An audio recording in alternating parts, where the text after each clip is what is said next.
Mga katanungan, nais mo bang paglingkuran ka ng tama ng ating pamahalaan? Alam mo rin ba kung ano ang mga dapat na mga serbisyo na ibibigay ng ating pamahalaan at ng mga namumuno rito?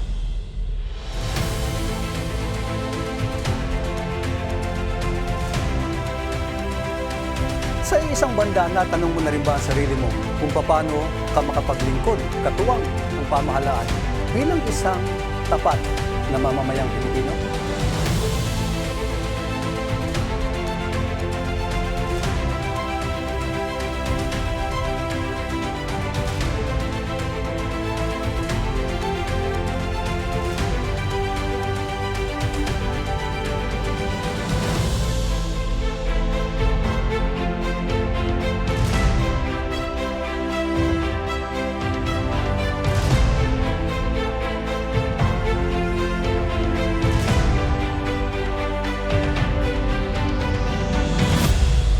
Nais mo bang makatanggap ng tamang paglilingkod mula sa ating pamahalaan?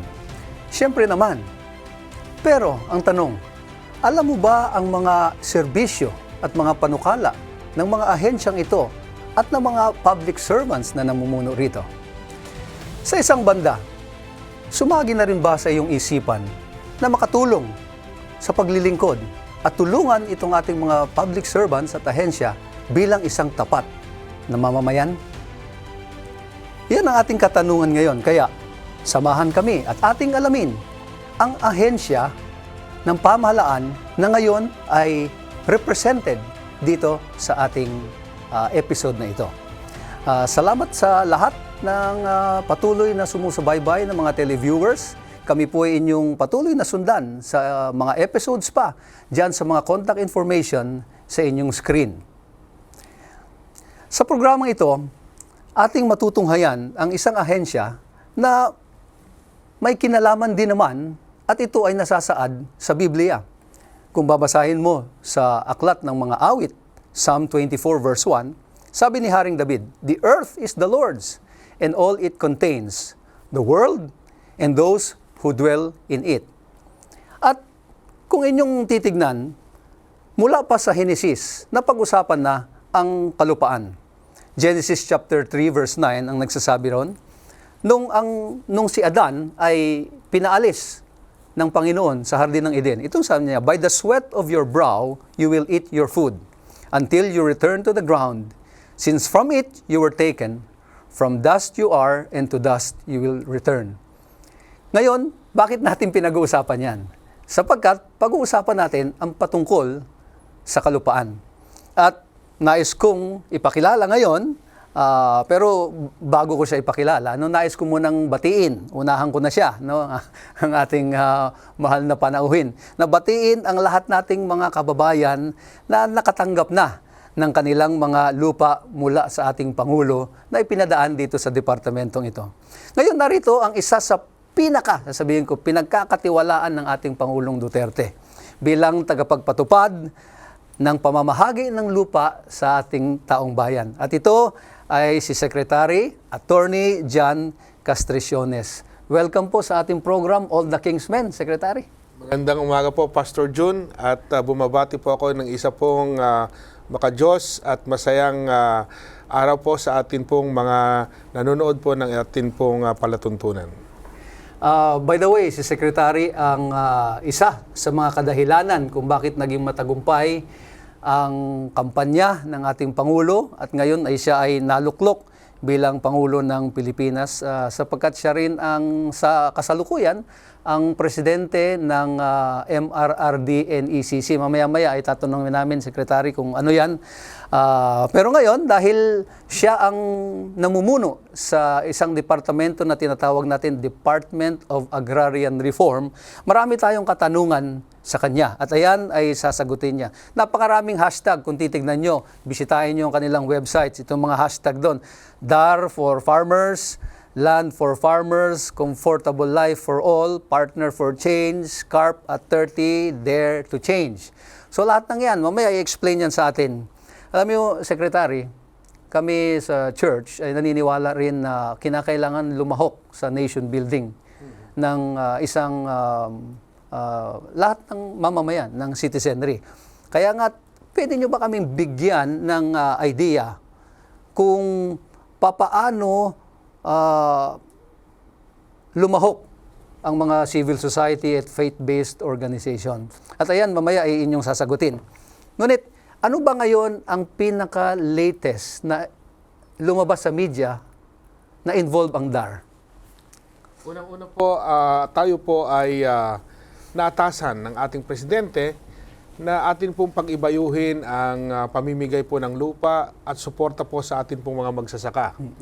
Alam naman po natin na ang mga magsasaka dito sa ating bansa ay napakahalagang bahagi ng ating komunidad.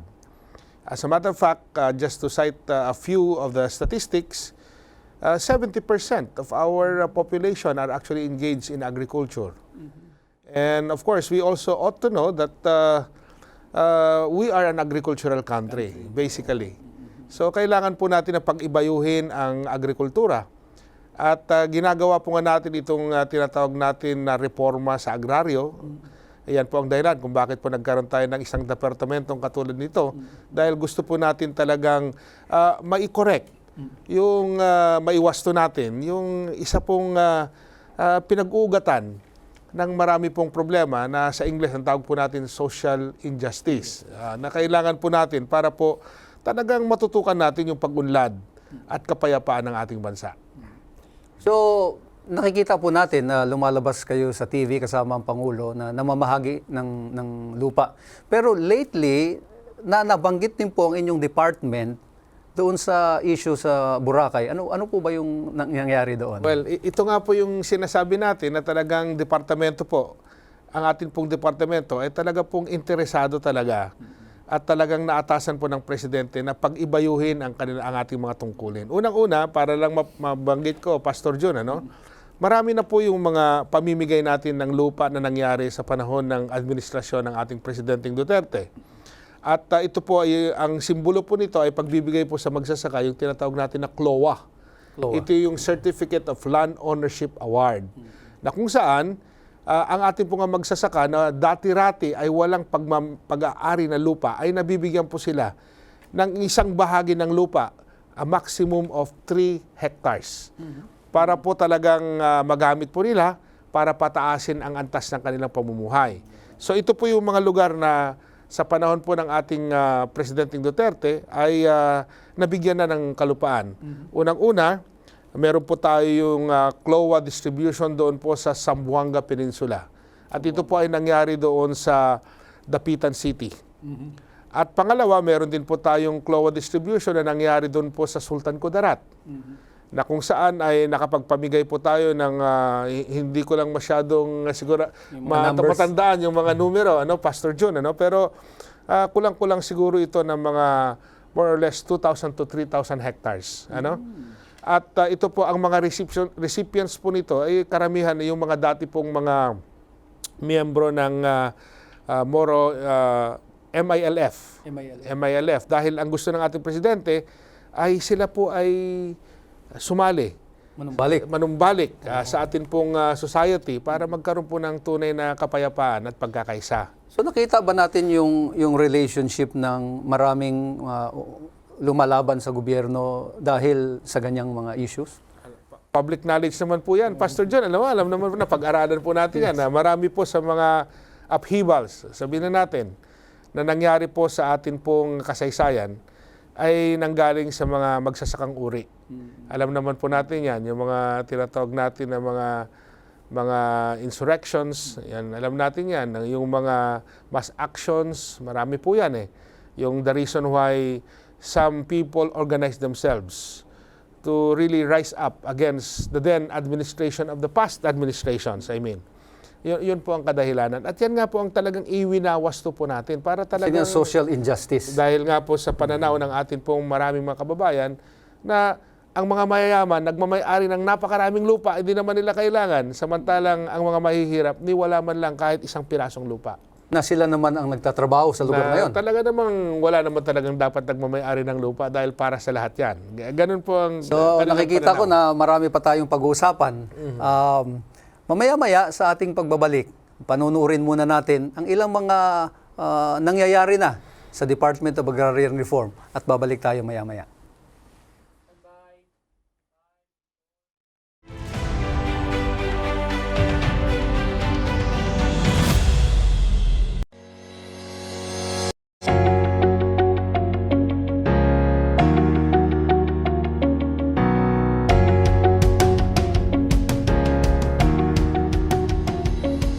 Gawin niyo yung tungkulin ninyo, tulungan niyo yung sarili ninyo, at kami po ay lalo po kami magkakaroon ng inspirasyon at ipagpapatuloy po namin ang paglilingkod sa inyo.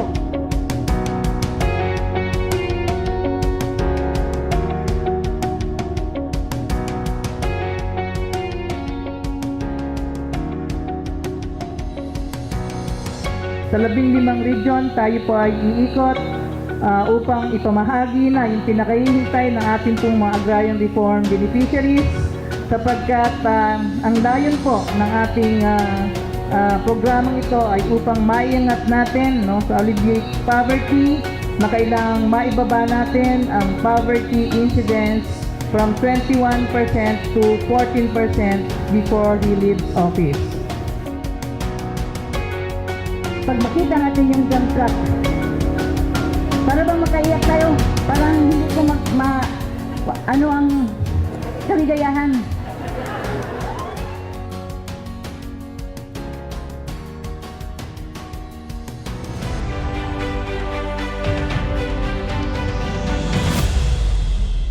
Welcome back. Inyong napanood ng ilang mga kaganapan sa Department of Agrarian Reform at narito po muli ang ating minamahal na panauhin, Secretary John Castriciones. Ang posisyon ng church natin tungkol dito sa pagpunta sa lupa, sa agriculture and all of this ay ganito. Sa sinulat ng ating manunulat na si Ellen White, sa chapter 13 ng kanyang aklat ng Ministry of Healing, The Helpless Poor, page 206, such institutions to be most effective should be modeled as closely as possible after the plan of a Christian home. Instead of large establishments bringing great numbers together, let there be small institutions in different places. And instead of being in or near some town or large city, they should be in the country, where land can be secured for cultivation and the children can be brought into contact with nature and can have the benefits of industrial training. Kaya nga't narito tayo sa ating guest na mag-i-expound pa sa atin tungkol sa kanyang department ng Agrarian Reform. Pero bago dyan, can you give us a little more about your government participation? Ilang taon na po kayo naglilingkod sa gobyerno? Ano na po yung mga dinaanan ninyo? Alam ko po kayo ay isang law professor. Dahil doon sa Arellano ay estudyante po ako ron ng 3 taon din. So, attorney, secretary. Well, unang-una, katulad po na nabanggit nyo, Pastor John, noong ako po ay nag-umpisa, ako po ay isa pong professor sa College of Law. Pagkatapos po, pumasok po akong isang director sa Department of Transportation and Communication. Dati DOTC pa, hindi pa DOTR, no? Pagkatapos ako po ay nag-private practice. Basically, ang buhay ko po, private practice. Na kung saan, isa po sa mga tungkulin ko po at naging advocacy ako, ay tumutulong din po kami sa mga magsasaka. Kaya nga po naitatag po yung tinatawag na biyayang bukid. Na kung saan, ito po ang advocacy po natin dito, ay tulungan po yung mga magsasaka natin. At syempre, general practitioner. At ako po ay nakapag-aral din po ng international law sa University of Notre Dame sa London. Tapos, pagkatapos po niyan, ako po ay naging undersecretary sa Department of Interior and Local Government. At pagkatapos po nun, ako po ay naging, ngayon sa kasalukuyan, ay isa pong kalihim ng Departamento ng Agraryong Reforma. At ang alam ko rin, ang dalawa ninyong anak ay mga lawyers din. Salamat sa Diyos, Pastor Jun, dahil alam mo, hindi ko sila talagang tinulak na maging abogado, ano? Kaya lang, sabi nga natin, in God's own time and in His will, nangyayari po yung mga ganyang mga bagay at talagang naniniwala kong ipinagkaloob ng Panginoon para magkaroon ako ng 2 anak na abogado. Pareho silang lalaki, Pastor Jun. And tell me more, nanggaling kayo sa PMA. Opo. Ang inyong class ay 84. Tama po ba? 83. 83. Tapos naging 84. Opo. Bukod dyan, ay nakita ko rin na napahilig din kayo sa mga religious na mga bagay. At meron kayong radio program. Ano ba yung radio program nyo? Alam mo, Pastor John, hindi po to pagkahilig eh. Kapag Panawagan. ikaw talaga ay tinawag ng Panginoon, you have to yield. Yan ang masasabi natin dahil lahat tayo ay gusto ng Panginoon na mapasama tayo doon sa kaligtasan na Kanyang ipinagkakaloob. At meron tayong mga tungkuling dapat gagampanan. At ako po ay talagang nagpapasalamat sa Panginoong Diyos sapagkat simulat sa pool, pagkatapos po ng akin pong pagiging kadete sa Philippine Military Academy, ay doon ko po naramdaman ang pagtawag ng Panginoon para talagang maglingkod sa Kanya. At isa po sa rurok ng akin pong paglilingkod bilang isang tunay na Kristiyano ay yung meron po kaming isang radio program doon sa Radio Veritas na kung saan kasama ko po ang aking mahal na esposa na meron po kaming programa na ang tawag po ay Brother John and Sister Fel, na kung saan pinag-uusapan po namin ang tungkol po sa pananampalataya, tungkol po sa kung paano mapalakas ang ating relasyon sa Panginoong Diyos at kung paano din natin mahalin ang ating kapwa sapagkat importanteng elemento po yan ng isang tunay na pagiging Kristiyano. Kaya nga ako naniniwala, tama ang pagkalagay sa inyo ng ating Pangulong Duterte diyan sa kanyang gabinete sapagkat kinakailangan natin ng mas marami pang righteous leaders sa ating pamahalaan. At dahil kayo nariyan, isa nga sa pinaka-sensitive na mga departamento ay itong pinagmumulan nga ng napakaraming gulo, lalo na kapag pinag-usapan natin ang kalupaan. So, pwede niyo po ba kaming tulungan na maintindihan kung ano itong Republic Act 6657 na Comprehensive Agrarian Reform Program? Ito pong, nag-umpisa po ito noong 1988 na kung saan ipinanganak po yung tinatawag natin na Comprehensive Agrarian Reform Program. At ito po ay namiyandahan dahil gusto po natin palawigin yung buhay nitong CARP ng Republic Act 9700 na kung saan ang mandato po ng ating departamento ay ipamigay ang mga lupa para po sa ating mga magsasaka para meron po silang puhunan para po sa pagpapatas ng antas ng kanilang buhay bilang mga magsasaka. At alam naman po natin na sa nakalipas, in fact, Pastor John, ngayong Hunyo, ay magkakaroon na po tayo ng tinatawag na 30th anniversary ng ating pong Comprehensive Agrarian Reform Program. Pero alam naman po natin na noong 2014 ay nag-expire na. Kumbaga sa natapos na po itong Carper Law at hindi na tayo pwedeng manguha pa ng mga... Kasi dalawa po ang klase ng lupa na ipinapamigay po natin. Yung mga tinatawag natin na privately owned lands na malalaking mga lupa at ito po ay atin pong kinukuha sa kanilang sa mga may-ari ng lupa, binabayaran po natin sila at ipinapamigay po natin sa mga magsasaka na nakakapaloob, na nakasakop, na nakapwesto na doon sa mga lugar na yon. At ang isa pa po, ay yun naman tinatawag natin na government-owned lands na pagmamay-ari po ng ating pamahalaan at kailangan po nating ipamigay sa ating mga magsasaka rin under EO 407. At ito na nga po yung nabanggit mo kanina na isa sa mga ito, yung Boracay nga. Sapagkat ang Boracay ay government-owned land yan, ayon po sa Presidential Proclamation number 1064, at ito po ay inaayudahan po ng isa pong desisyon ng Korte Suprema under the case of Dar versus Yap. Okay. So, ganun po. At ito nga po, pagpapatuloy ko lang, Pastor John, ano? tuloy po. Ang tanong mo po ay tungkol po sa kung ano po yung mga ginagawa namin sa Department of Agrarian Reform.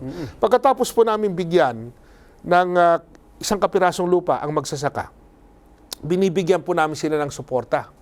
Itong suporta pong ito ay unang-una katulad po ng mga farm-to-market roads para po madala po nila yung kanilang mga produkto doon po sa merkado. Binibigyan po namin sila ng mga tinatawag na mga training. Kung paano po... Capacity building na... Correct. Kung paano po nila mapapalago yung kanilang ani at kung paano po mas magiging mabuti yung variety ng kanilang mga butong itatanim at kung paano po yung sistema o proseso ng pagpapaunlad ng kanilang pananim. Ganun din po, binibigyan po namin sila ng mga makabagong makinarya para po mas lalong mas malaki ang kanilang aanihin, katulad po ng mga farm tractors, farm tools, farm implements, at binibigyan din po namin sila ng mga post-harvest facilities, katulad po ng mga multipurpose hall, mga dryers kung saan nila papatuyuin yung kanilang mga palay, at binibigyan din po namin sila ng mga training kung paano po i-convert yun pong kanilang produkto na naani into something that is already finished. Okay, finished product. Finished product at Ready pwede na po nilang ibenta. Ganon. Meron po kaming tie-up sa mga iba't ibang departamento ng ating pong pamahalaan para po talagang maging maganda. Ang purpose lang po nito talaga ay pataasin ang antas ng pamumuhay ng ating pong magsasaka. Yan po ang ginagawa ng departamento. Napakalawak po talaga, no? Maya-maya siguro may explain nyo ng kahit konti lang yung mga relationship nyo sa ibang mga agencies para maintindihan din natin ng mga tagapanood natin na ang Department of Agrarian Reform pala ay meron din na ganitong mga ino-offer sa ating mga mamamayan. So mamaya po sa ating pagbabalik, marami po tayong mga tanong para kay Secretary Jan. Antabayanan niyo po yan.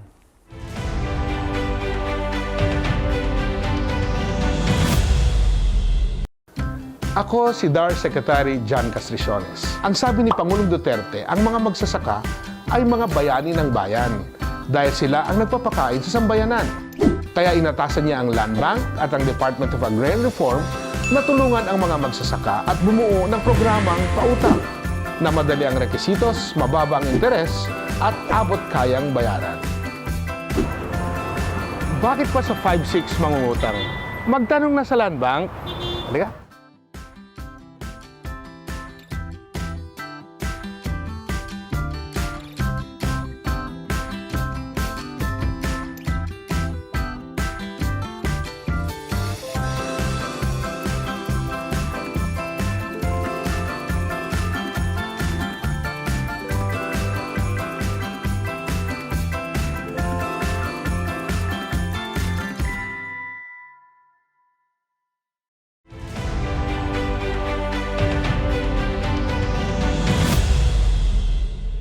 Nagbabalik po tayo sa isang makabuluhang talakayan patungkol sa agrarian reform. Agraryo. Ayun ba ang Tagalog ng agraryo? Reformang agraryo. Reformang agraryo. At kasama po natin siyempre dito ang ating mahal na sekretary na matagal na rin kami magkakilala, Secretary Attorney Jan Castriciones. Yes, of course. Again, and of course, joining us is one of our church's lawyers, si Attorney Giselle Fugoso. Welcome po. Thank you, Pastor. It's a privilege na makasama po kayo, and especially to be seated beside our Honorable Secretary who is very zealous in promoting our agrarian reform agenda. Praise the Lord. Yes. So, at this time, bago ko po ibigay kay Attorney Giselle ang ilang mga katanungan niya rin, at siyempre, nagpapasalamat tayo dahil meron tayong benepisyo na natatanggap din sa pamahalaan, hindi dahil sa simbahan, kung hindi dahil tayo ay mamamayang Pilipino. Ngayon, mahal na Secretary, meron po bang mga special marching orders ang ating Pangulo, lalo na sa inyong department? Opo, ito nga po yung amin pong talagang ini-implementa ngayon. At talaga pong ito isa pong big boost para po sa ating mga magsasaka. Unang-una, yung meron siyang pronouncement noong kami po ay nandoon sa Sultan Kudarat. At ito nga po yung nilalaman ng kanyang mga pronouncements, which are actually policy directives. Number one, he said that he's going to pursue an aggressive agrarian reform program under his administration. At ito po isang magandang balita sa mga magsasaka natin. Number two, yes. Commitment, Secretary. Totoo po yun, Madam. Tapos yung pangalawa po, ang sabi po niya, that he orders Land Bank in order to extend credit facilities to our small farmers, particularly the agrarian reform beneficiaries. And number three, to enhance the support program para po sa ating mga Agrarian Reform Beneficiaries. Yan po ay nangyari po sa Sultan Kudarat. Pangalawa po, doon po sa Mulanay, Quezon.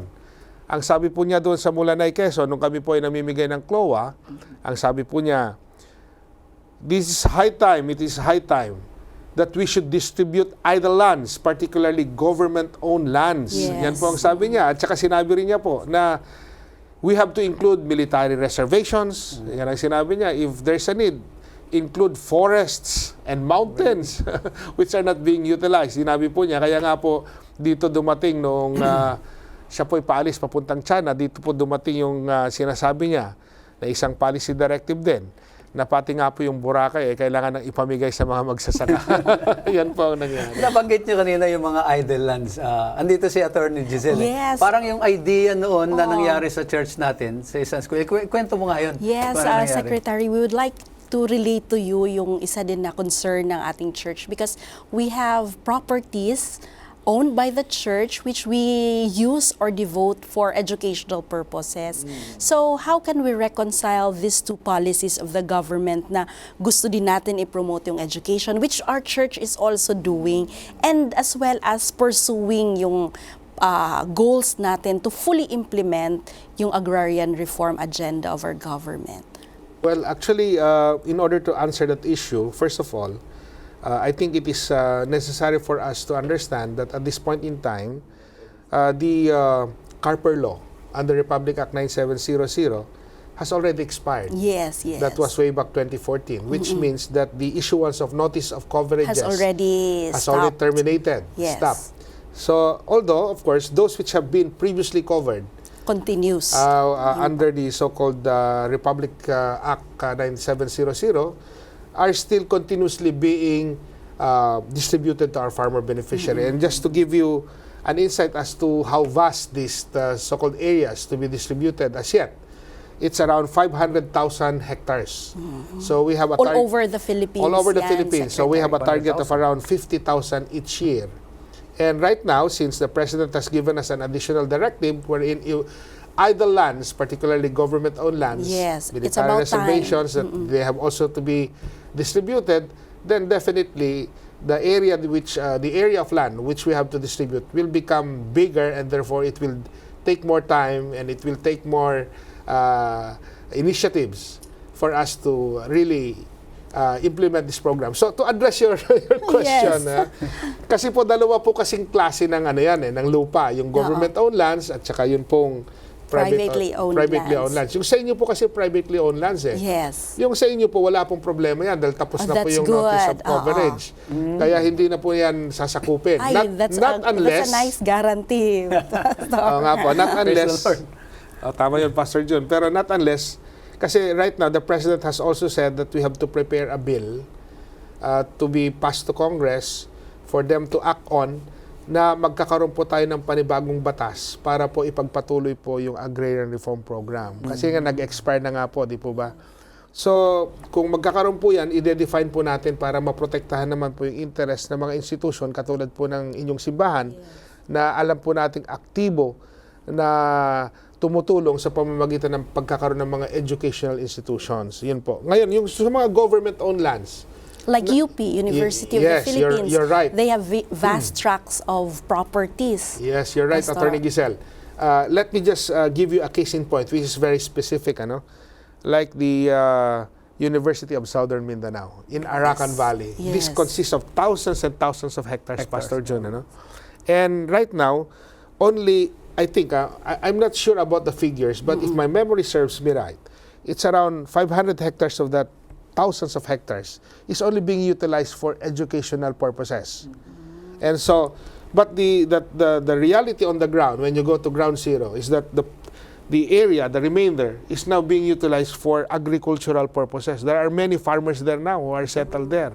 So it must be actually and directly used for educational purposes. That's why. So what will happen now is that with the present directive of the President, the areas which have become idle but are now being utilized by farmers will definitely be seized for purposes of distribution to the farmer beneficiaries.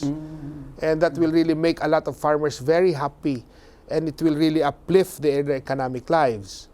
So, ganun po, yan po isang example Katulad din po yung property doon sa Davao Penal Colony, yung Dapicol na tinatawag, na that was actually a government-owned land, and that it was intended for purposes of building up mga penal facilities. But in reality, the whole area is not being utilized as a penal facility. Only a portion is being utilized. So, but the farmers who are within that area have already settled down in some of the areas, and they're utilizing it. They're now tilling the property. Correct, Attorney Giselle. And that's the reason why it's now being utilized for agricultural purposes. And by reason of the President's presidential directive, or program policy for that matter, we will have to seize that land and have to distribute it to the farmer beneficiaries. They will have ownership over Correct. the property. That's right. But I was interested, Secretary, in your point that the government is also making programs para sa mga beneficiaries so that they are better equipped to improve. Can you explain to us some more? Katulad para ng- ma-enlighten yung mga members natin kung Okay. anong mga facility ng government that they could avail of. Unang-una, ang programa po kasi sa Departamento na Agrarian Reforma, Pastor John, is first, identify the farmers who do not have parcels of land. After identifying, we identify the land which would be useful for purposes of agriculture. We subdivide them. We identify who would be the farmer beneficiaries. We process it. We give them a CLOA, yung Certificate of Land Ownership Award. After receiving their CLOAs, we train the farmers. Because ito, kulang sila sa training eh. We equip them with technical know-how. What are the varieties of seeds that are necessary for you to become more productive?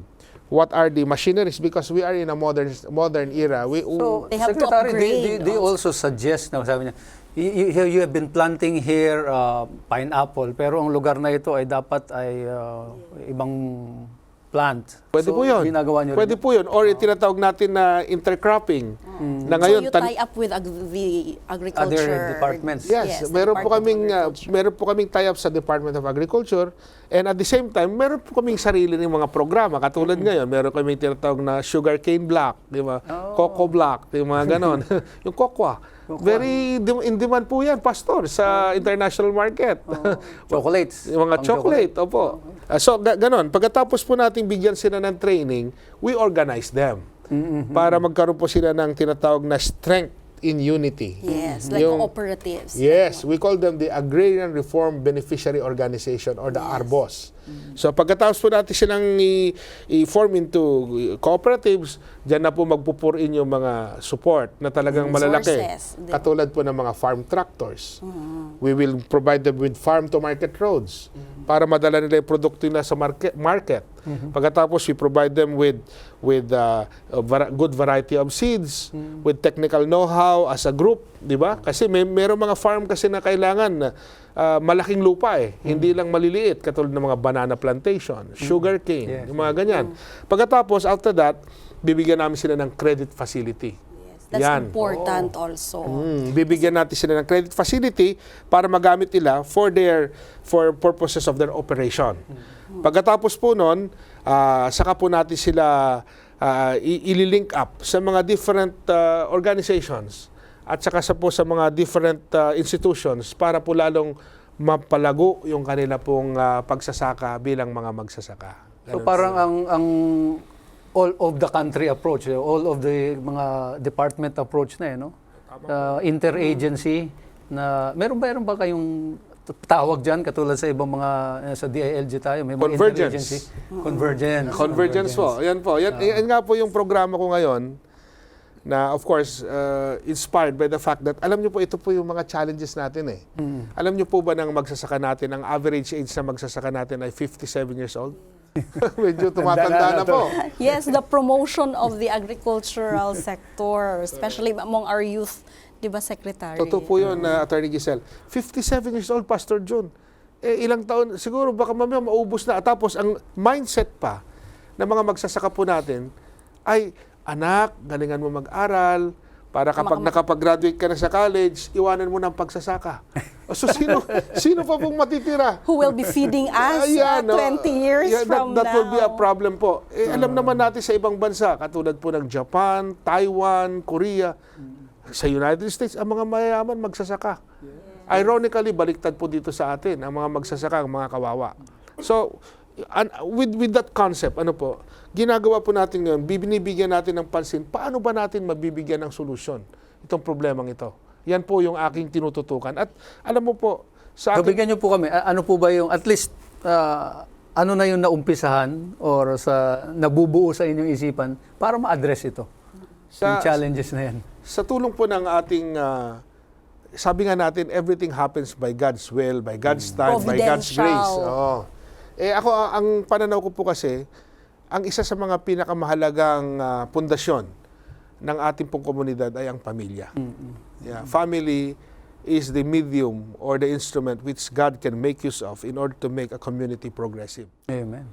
So alam naman po natin na ang magsasaka natin, kapag nagkaroon siya ng problema tungkol po sa pera, di po ba? Alam naman natin bilang human beings, we need that, no? Economic life. Kapag kunwari kailangan mo ng tuition fee para sa mga anak mo, siyempre, kailangan mo ng pang-ospital para sa family member mo. Kailangan mo ng konting panggastos para sa panggawa ng mga family activities, etc., etc. Ang unang nagiging biktima, Pastor, Attorney Giselle, yung CLOA, yung Certificate of Land Ownership Award. Yan ang gusto kong tanungin kay Secretary. Yun na nga. Especially in our situation dito sa Pilipinas, ang pinakamadaling isangla or ibenta na with value is yung CLOA nila. What are we doing on that matter, Okay, Secretary? so just to explain, Attorney Giselle, ano? Dahil po dyan, para masagot po yung tanong ni Pastor John, tapos pupunta po ako sa tanong mo. Dahil po dyan, ang niisip po namin, paano po natin bibigyan ng seguridad ang magsasaka para talagang they will stick with their land? Kasi yun pong purpose yan eh. Binibigyan natin sila lupa para mapataas ang antas ng kanilang pamumuhay. Pero kapag isinanla na nila, Nagigipit. o ibinenta na nila dahil nagigipit sila ang kanilang lupa, nasisira na yung Programa plano. Okay, so ngayon, ang naisip ko, dapat palakasin ang pamilya, magtulong-tulong. Kasi kapag nagkakaroon sila ng problemang ganito, ang unang-una nangyayari, yung asawa ng magsasaka, nag-abroad para doon maghanap buhay. Yung mga anak niya pupunta sa Maynila or pupunta sa mga urban areas para mamasukan, di ba? O kaya maghanap ng trabaho. So naiiwan ngayon yung kawawang magsasaka doon sa kanyang farm at nag-isa siya at walang tumutulong sa kanya, di ba? Samantalang kung sila'y tulong-tulong dito, di ba? At talagang they build their family para magkaroon po ng tinatawag na unity, oneness, di po ba? Kaya iniisip ko po, meron po kaming proyekto ngayon sa 30th anniversary ng DAR. Yung tinatawag na Kailan po yan i-celebrate? housing project. Sa okay. Housing June project. po. June 10. Congratulations. 30 years. Opo, yung housing project po yun na yan po yung parang convergence ng family. Na kung saan, isa sa mga programa po natin yan, kapag meron silang isang bahay na sila po talaga ay magkakasama, stable na po sila dyan, yung asawa, yung ibang mga anak, tuturuan po natin ng livelihood. Meron po tayong programa, tie-up po natin with TESDA, na kung saan tuturuan po yung asawa para po magamit po niya yung training ngayon para tumulong na maghanap buhay kasama Hindi na yung kanyang magwawatak-watak ang Oo. family. Holistic ang approach. So each individual are equipped para tumulong. Siguro yung wife ang magnegosyo dun sa produce ng farm. Correct. And the children will also assist the management. So parang maganda, very visionary na ang DAR program. din naman ang tumutulong din ba ang DAR na maghanap ng mga buyers, etc. para Tama po yun, Pastor John. mabili. Oo. Tama po yun. Tapos, isa pa po sa mga proyekto natin, dahil tama-tama po, dahil ang ating Pangulo, ang sabi niya gusto niyang bigyan ng free education ang ating mga mag-estudyante at mag-aaral. So, dahil dyan, dahil may free education, yung mga anak ng magsasaka, hindi na mag-worry sa tuition fee. Di ba? At itatay up din po natin ito para magkaroon sila ng free medical benefits through PhilHealth. Convergence po talaga Convergence, ano? So, ganun po ang plano. Ganun po yung plano na gagawin natin. At ngayon, siyempre, yung mga talagang kailangan ng tulong, itatay up din natin to sa DSWD. Oh, yun. So, ganun po yung plano. Kasi gusto natin, yung mga anak, nag-iiba-ibang kurso eh. Napapalakas din ba natin sa inyong convergence sa pag-iusap nyo sa CHED at saka sa DepEd? Napapalakas din ba yung agricultural curriculum? How can we for make schools them na yan? be interested Love. and Farming. appreciate agriculture? Maganda yung Oo. tanong mo, Attorney Giselle, Pastor Jun, ano? Lalo na sa ating mga members sa church, marami. diba? Marami. Because the first profession in the Bible is gardening. Si Adam, diba? Yeah, yes. He Yan ang was opening, directed to ano. Oo. Ganito po yan, Pastor Jun, ano? Kasi alam naman natin, na sabi nga natin kanina na wala nang gustong mahilig magsaka eh. Kasi nga yung mindset ng tao eh, yun lang awitin natin eh. Magtanim ay di biro. Maghapon, nakayoko. Eh, sino ba gusto nakayoko maghapon, di ba? We are trying to change the mindset. Kaya nga, ina-encourage po natin yung tinatawag natin ng mga farm schools. Farm schools na kung saan ituturo natin sa kanila na ang agriculture is very profitable. Na dyan lang sa agriculture na yan, yayaman ka na. Oo. Hindi ka na kailangan pang magpakahirap na kung ano-anong profession ang pupuntahan mo. Nandiyan ka na. You are in your own territory. And our land is very rich, being a land blessed by God. So, yun po ang konsepto niyan, yung farm schools na yan, para po talagang maturuan yung atin pong mga pamilya ng mga magsasaka para mo po mapaunlad ang kanilang pamumuhay. Pero siguro we have to also educate them that agriculture is not a secondary profession. Na sabi natin, magsasaka lang yan eh. Yung mga lang na yan eh, no? Yun Diba? nga eh. So sa tingin nyo, yung katulad po namin, napakarami naming schools. School system ng Seventh-day Adventist is second throughout the world and even in the Philippines, no, as a system. Ano po kaya ang inyong maibabahagi, no, sa mga nanonood na Seventh-day Adventist at mga kakapanood din na iba na para masagot natin yung mga pangangailangan na ganyan, na mapalakas natin yung interest at makakontribute din ang mga faith-based organizations? Alam nyo, Pastor Jun, Attorney Giselle, napakalaki po ng inyong tungkulin para po talagang mapagyabong natin at mapaunlad natin ang atin pong komunidad, lalo-lalo na po yung mga magsasaka natin. Meron po kasing konsepto katulad po ng farm ecotourism. Ewan ko kung narinig na po yun, di ba? Yes. So, Kasi karamihan tayo, kung minsan, tayo mga Pilipino, ironically, pupunta tayo sa ibang bansa, magbibisit tayo sa mga farm Yes. tours. Tuwan-tuwa tayo na namimitas tayo ng mga apple, di ba? Grapes. Ang mga grapes, ganyan. Pagkatapos, nag-fishing tayo doon sa ibang bansa. Pero dito sa sariling bansa natin, mas mayaman tayo dito eh. Di ba? Resources-wise, Correct. So, pwede natin gawin yun actually. Na yung mga, kunwari, ikaw, you live in the urban area. Nasa Manila ka, gusto mong magbakasyon, kunwari, sa Central Luzon. Pupunta ka sa isang farm tourism area. Pupunta ka doon, meron ng hotel doon within the area. Pagkatapos, mag-fishing ka, di ba? Yung na-fish mo, lulutuin mo na, babayaran mo na lang, di ba? Mag-harvest ka ng strawberry, o kaya mangga, o kaya mga lansones, at ikaw na rin. exotic food sa Philippines. Correct. Babayaran mo na. That's a good way. At yan, magpo-promote natin through institutions like your institution. Dahil malaki po kayo. Alam, kahit saan po ako magpunta, may nakikita po ako na Saturday Adventist, Seventh-day Adventist Praise God. universities and institutions. Napakarami po eh. Maraming salamat, Secretary, sa iyong mga nabanggit at napapasaya at napapasarap ang ating usapan patungkol sa ahensyang Department of Agrarian Reform. At ngayon po, tutungo tayo sa huling segment nito, pero bago natin gawin yan, magbe-break po muna tayo.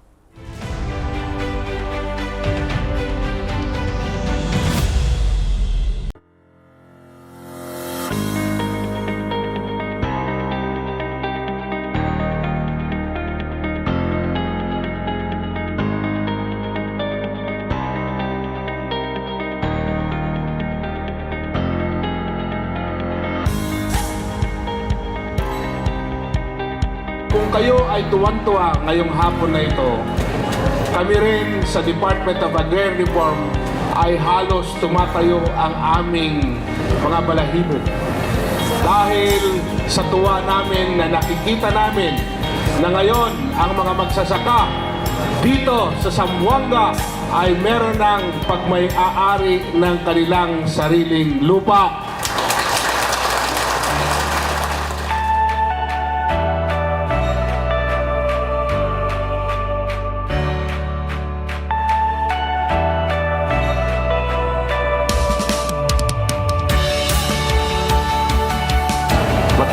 seryoso ang activity natin na to ngayon. Pero magsisimula naman yung bagong buhay ng ating mga magsasaka. Ngayong araw na to, kayo ay ganap na may-ari ng lupa na magagamit ninyo para mapabuti ang inyong mga kabuhayan at mabigyan ng magandang kinabukasan ang inyong mga anak.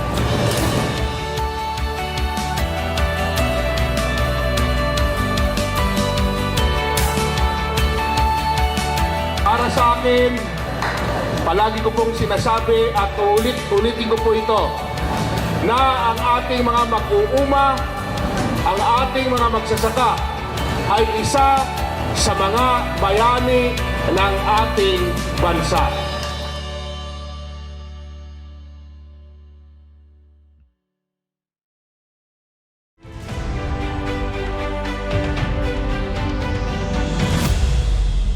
Welcome back po sa ating programang All the King's Men. Narito po si Secretary Jan Castriones of the Department of Agrarian Reform and of course, one of our lawyers, Attorney Giselle Fugoso. Attorney Giselle, may gusto kong itanong kanina kay Secretary. Nabanggit ko, as a practitioner, as a lawyer, isa yung predicament natin, yung tagal ng mga legal cases natin. They say that justice delayed is justice denied or no justice at all, Secretary. Yes, totoo yan. So how is your office addressing this delay of the resolution of our cases doon sa departamento po ninyo? Yeah, that's right, Attorney Giselle. You know, the first time that I went to DAR, the first thing that I was able to notice is that there are so many pending cases. As a matter of fact, to be precise about it, there are around 14,000 cases pending at DAR when I came in. So that represents 14,000 or more farmers. Yes, there's a multiplier, their families, etc., yes. etc. So what I did was, I was asking all the lawyers there, what is the basis? What is the reason for all of this? And apparently, it has something to do with the circuitous process on how the cases are being resolved. So what I did was I convened the executive committee, all the different legal departments, and also I reviewed the existing processes and procedures of our legal procedures. And so what happened was that I found out that some of them are very circuitous. Kaya katulad po nito, yung cancellation case. Kasi mga tatlong klase po ng kaso meron po kami. Yung mga agrarian disputes, yung mga alley cases, at saka yung tinatawag na cancellation cases.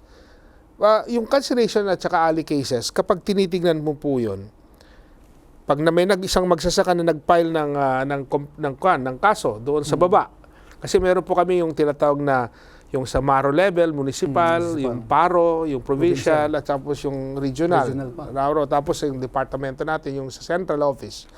Pagdating po sa pagpapile nila ng kaso sa baba, kapag kulang po yung mga dokumento na pinal ng magsasaka, siyempre hindi naman natin kasi na-expect na makukompleto yan dahil magsasaka po sila. Ang nangyayari po, hindi po nila kagad na-dismiss yan dahil only the secretary has the exclusive jurisdiction to act on cancellation cases. So ngayon, umaakyat po yan, darating po sa central office. Pagdating po sa central office, hindi naman po natin mareresolve yan. Sa level po ng bala, alam nyo naman po yon, yung alaw, yulaw, hindi po yan mareresolve dahil kulang nga po sa dokumento. So ang gagawin nila, ibabato po nila ulit sa baba. Pagdating sa baba, ino-notify yung farmer, dahil hindi naman sumagot yung farmer, ibabato na naman po sa taas. Tapos ibabato na naman sa baba. Para pong nagpipingpong eh. So ang ginawa ko po ngayon, pina-review ko po yung proseso. At Taon na ang aabutin yan, Secretary. Ang sinabi ko po sa kanila, yung mga pending cases doon sa central office kapag incomplete, dapat yan i-dismiss na, but without prejudice. Ibig sabihin na pwede po nilang i-refile yun ulit. But they have pero sinabi with the warning that before they would accept the case, give it a docket number, kailangan kumpleto na yung mga dokumento. Ganun po yung mangyayari doon. At ngayon, sa bagong sistema po namin, doon pa lang po sa may paro level, no? Dahil doon po ipapile yung kaso, ini-evaluate na po lahat yan. Kapag may basis po yan, and there are some tinatawag na yung mga final and executory decisions affecting the case, outrightly pwede na pong i-dismiss. Ganyan po ang mangyayari. At saka ngayon po, I'm in the process of reviewing yung mga DARAB rules natin. Kasi medyo outmoded na po yung DARA rules natin. Guidelines natin. Dahil yung, alam naman natin, yung DARA rules natin, way back when pa yan. Kaya kailangan i-update na po natin yan. It has to be relevant. Ganun po yun. That's commendable, Secretary. I hope really, no, after the, we could see changes. Kaya nga pinag-uusapan Tsaka natin nakikita ng... natin wala na yung mga nagpipiket dyan sa labas. mabuti. So, di ba? Congratulations. Mabuti nakita mo yan, Attorney It's, Giselle. No? it's a glaring... Kasi office mo malapit dyan, di ba? Yes. Wala na po yun dahil only 3 days or 3 to 5 days when I went in, nakipagdialogo po ako sa mga magsasaka. Talagang sinabi ko sa kanila na you cannot solve the problems by camping out in front of the DAR. We sit down, we talk about your problems. Salamat sa Diyos, alam niyo po nangyari, na-convince po nila dahil probably they can see that we are sincere with what we are saying. Nagsialisan po, tinulungan ko pa nga po sila para makauwi sila sa Mindanao. Mga taga Mindanao po yung mga kasama Yung natin. nagmarcha just to pressure that their cases will be attended Ganyan. Kasi nga, maraming matagal ma-resolve yung mga issues nila in cases. Secretary. Yes. So Salamat ganito po. Sa haba na yan na proseso, back and forth, parang ang ping-pong sabi nyo, nakikita ba natin na sometimes yung corruption ay nakakapasok dyan? At kung meron man, anong ginagawa po ng inyong office ngayon? Mabuti na tanong mo yan, Pastor Jun. Bilang pag-alinsunod sa advokasya ng ating Pangulo, ang ginawa ko po, kasi nung dumating po ako dyan, nalaman ko po na yung mga personnel discipline cases natin, umaabot sa mga 900 na hindi na-actionan, hindi na-filean, hindi na-resolve. So, ang ginawa ko, I saw to it, sabi ko, dapat within a certain month, ganito yung mariresolve natin hanggang mawala lahat yung mga personal discipline. Ngayon, umaandar na. Kaya ibig sabihin, yung mga tao sa kawani, sa departamento, na talaga pong gumagawa ng kalokohan, hindi ako mag-atubiling tanggalin sila. Just to give them the message, the strong message that we mean business. At siyempre, kahit ikaw naman ay maka-Diyos, naniniwala ka sa Diyos, isa sa mga aspeto ng pagiging Kristiyano yung tinatawag natin na katarungan. Justice. Yes. Diba? Yun ang kailangan. So ngayon, umaandar na po ito. Yung mga, pati po yung mga, kasi alam nyo mo, kahit gumawa ka ng mga mabuti, Pastor John, pag gumagawa ka ng mabuti, may mga taong naapektuhan sa loob, sigurado yan, aangal yan. At talagang lalaban sa yan. At ganyan nga ang nangyayari ngayon. But I'm determined. Determinado po ako na gagawin ko lahat. Hindi po ako magbabacktrack sa aking posisyon na talagang I will institute reforms and changes within the department. Most especially right now that the President has given us a vast duty and function, a mandate, and to continue the aggressive implementation of the Agrarian Reform Program. So I'm going to see to it that all the employees, including myself, would be ready to answer the call of the President's policy program. It takes political will. Yes, and definitely it's not just simply the call of the President. Well, as Christians, no, we look at the higher We power. are serving the God of heaven. Kaya ang tawag natin dyan, we are kings, men and women. Yes. To do the biddings of our And the Lord. Lord has placed you in a position of such great influence to create changes. Kaya That's why we admire that. we do not only commend, but we also continue to pray for our leaders that God has placed there. Pagkatapos po nito, ay nakita ko nga kung gaano kahalaga itong ating pinag-usapan. Can you give us your hotlines or helplines na pwede natin na ma-include? Opo, pwede po. At pwede po siguro natin i-flash sa screen later on. Ibibigay po namin sa inyo. Okay po. So, marami pong salamat. Napakaganda po ang ating talakayan sa episode na ito. At ako po'y naniniwala na marami pa ang pagbabagong ating makikita sapagkat ayan naman ang kagustuhan ng ating Panginoong Diyos. Mr. Secretary, kayo po ay naniniwala na ang paglilingkod natin sa bansa ay paglilingkod din natin sa Panginoon. Tama po ba? Tama po yun, Pastor John. Yan. Kaya nga, narito po rin kami, ang programang All the King's Men ay meron din pong public service to public servants. And kung mamabutihin ninyo, kayo po ay aming idudulog sa Panginoon, ilalapit sa pamagitan ng isang panalangin. Okay po. Tayo po ay manalangin, mga kaibigan. Panginoon naming Diyos, narito po ang inyong anak. Kami nagpapasalamat na kayo ang naglagay sa posisyon sa Kanya. Alam namin, Panginoon, na sa inyong kabutihan at kapangyarihan, sa inyong pangangalaga at pag-aruga sa aming bayan, naglalagay kayo ng mga righteous leaders. At isa rito ay ang aming secretary, na si Secretary John Castriciones. Marami pong salamat na tumugon siya sa panawagan ninyo at panawagan ng aming Pangulo. Tulungan niyo po siya, Panginoon, bigyan ng katalinuhan, ng kalusugan. Bigyan siya, Panginoon, ng talagang liwanag na ang kanyang gagawin ay hindi lamang upang mapalago ang pangsariling karir, kung hindi mapalago mismo ang aming bayan na kung saan doon niyo siya tinawagan. Dalangin namin, Panginoon, na ilayo siya sa anumang mga makapapahamak sa kanyang buhay, lalo na po, Panginoon, sa kanyang pamumuno, sa kanyang ahensya.